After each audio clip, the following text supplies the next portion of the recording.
Hi, everyone.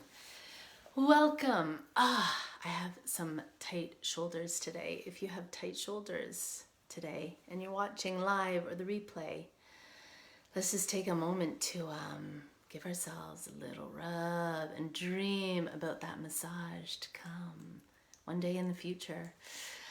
Okay, here I am talking about this practice, this art, this science, this magic of asking for what we want. In particular, asking our partners for what we want. So, if you're here live, if you're watching the replay, I want to celebrate you because I know that this is a tender place to be. When we think about speaking our true desires to our most intimate people, partner, family, close friends, it brings up a lot of stuff for us. So the fact that you're here, the fact that you're watching, the fact that you're interesting, I just celebrate the fuck out of you. I know it's not easy, and I know that the fact that you're here says so much about the desires that you have for your life and your courage, and you're just being a hot-blooded, spicy little woman. So I'm grateful that you're here and grateful that we're in this conversation together.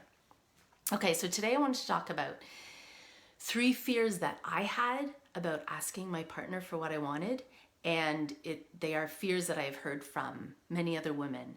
So if they resonate with you, I want to just give you a little bit of a, thank you, Kelly, a little bit of a shift that was super helpful for me.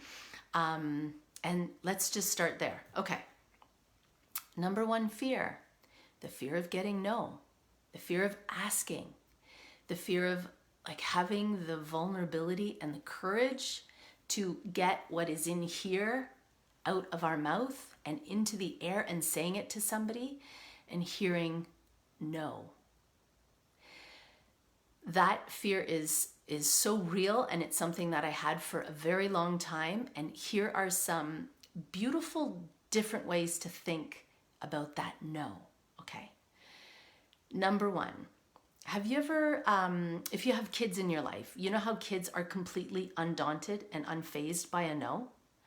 They are so fiercely committed to their desires that a no, it's almost like you didn't even say no to them. It doesn't even register. They're going to ask you 15 more times. Can I have a juice box? No. Can I have a juice box now? No. When can I have a juice box? No, no. Can I have a juice box? Can I have a juice box? Undaunted, unfazed. They do not take it personally because to them, it's just a word. So I will invite you to play with that spirit. No is just a word. We can make it mean something. We can make it mean that our partner doesn't care. We can make it mean that our dream will never come true. We can make it mean that that everything that we want is impossible, that our partner doesn't want to help us have the life that we dream about, that it is better to stay silent, but we would just be choosing those meanings. They're not real. No is just a word. It's just a word. Look to the children. Look to the children and how they deal with a no. Here's the other thing. I used to think that that asking for what I wanted, I got one shot at it, and then if I got a no, it was over and I could never ask or speak its name again. I want to invite you to think that asking and getting a no, asking for anything that you want is a conversation, meaning there are many conversations. There are many asks. It is entering in a space that does not revolve around a one-time request. Do you want to move to Spain? No. Okay. So I can think, oh, this is exciting. This is the beginning. I can't believe that we started the conversation on moving to Spain. Undaunted by the no, knowing that it is a conversation, that it is just the beginning, and that there will be many conversations to follow. And I would say that learning to deal with a no, you just get better at it with practice, because you know that it doesn't mean what you might think it means. You know that it's not personal, and you know that it's the beginning of a conversation, and everyone has the right to say no. Whoever you're asking, your partner has the right to say no, because what we are asking for is a moment of coming together to create something even better than we can do on our own. So everybody at any time has the right to a no, has the right to resistance, has the right to everything. And it's part of the beautiful process. So this is what I would say to you about your fear of getting no. If you desire to become a mistress of the ask, then you will learn that no is just a word, and it's just the beginning, and it's not personal, and it's the start of something exciting. You're moving to Spain. Okay, here's another fear that I had: the impossible ask. This is asking for too much. This is too greedy. How could I even think that I could ask for this? Here's what I'll say to that. First of all, don't we always just assume what people think? We assume we know our partners. We assume we know what our friends will say. We assume that even without asking, I might as well not even ask because I know it's going to be a I would challenge that and ask you what would happen if you didn't assume anything. If you didn't assume it was an impossible ask. If you didn't assume it would be a no. If you didn't assume. Here's the other thing about the impossible ask. If we only ask for things that we see are possible, for example, we see somebody else doing it maybe, or it's kind of the accepted way of doing things, or it doesn't feel impossible, then our lives will look small. Our lives will be shaped by only what we can see, only what is reasonable, only what we think we're allowed to. If we want to live lives that look different from other lives that we see around us, if we want to live lives that are examples and are,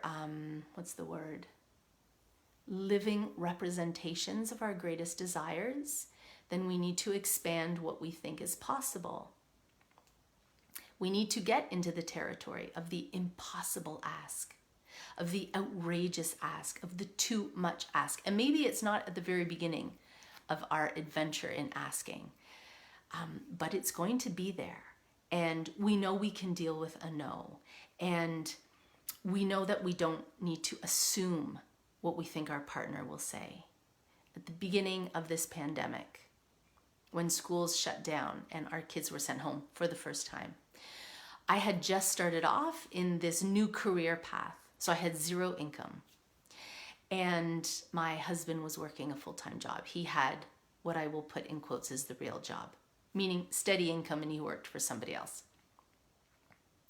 It felt impossible to me to ask him if we could split the time so we would both have time for work and both have time for childcare.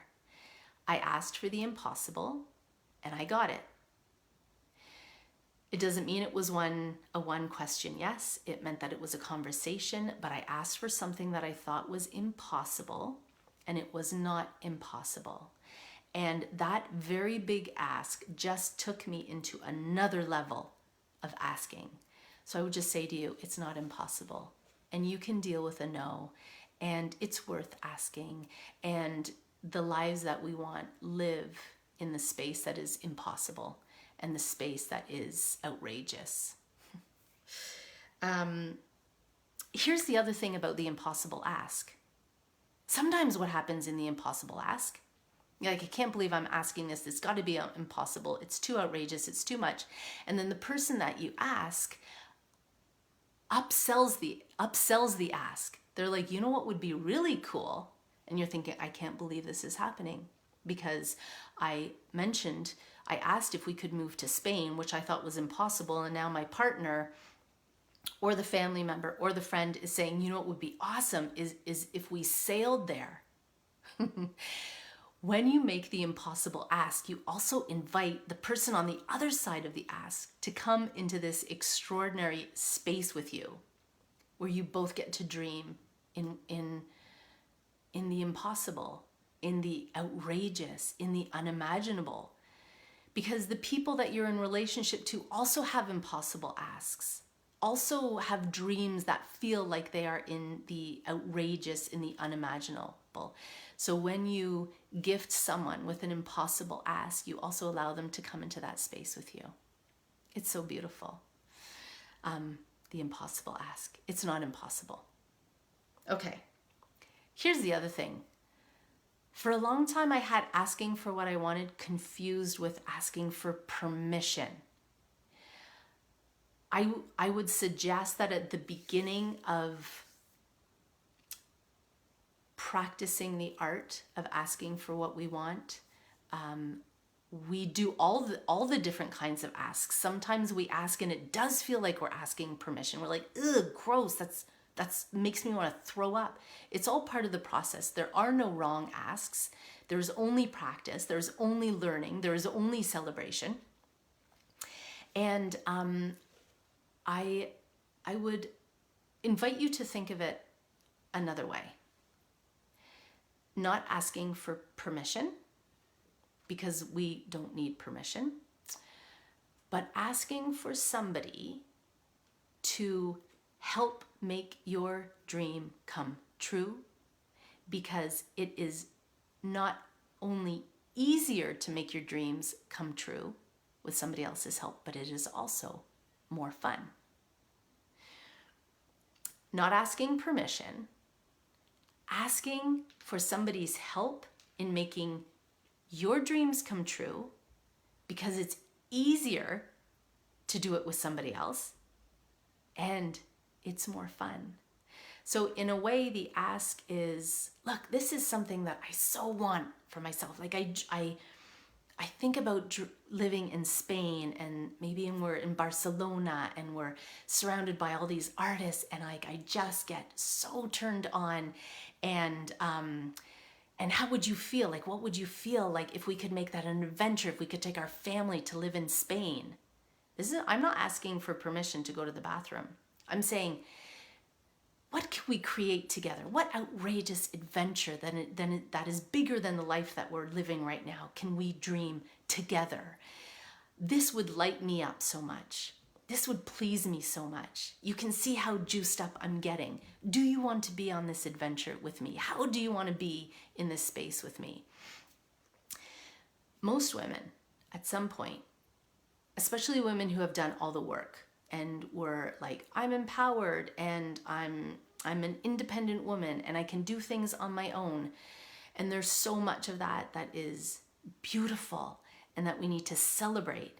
And at some point, because we live our life in relationships, we realize that we need to invite people along on the adventure. We need other people to support and collaborate in our dreams. It is not enough to carry them all by ourselves, and it is not enough to create them all by ourselves. So there's this beautiful thing that happens when we actually can shift our bodies from that crunching, like, I can't believe you don't want to move to Spain. Like you're so unadventurous. I'm cool and I want to move to Spain, and look at you. You just want to stay here, do the same thing. To what would it feel like to you if we did something totally crazy and moved to Spain? Where would you dream of moving it to? Like, do you want to move to Ireland? Do you want to move to another state, another province? Where would you love? What would it feel like if we just dumped it all? And can you see, like, there's this real juicy excitement? And again, we know it's a conversation. And we also know that something even better than what we thought of can come when we bring it to somebody, when we bring our desires to somebody else. And they're like, you know what I've always thought about? You can find a house, somebody's house in another country, and you house swap for 3 months. And I actually know somebody who's done that. So maybe I could just call them up and we could just ask them what their experience was. And you're like, oh my God, you thought of something even better than what I thought of. That's the magic that happens when you ask somebody along on your adventure.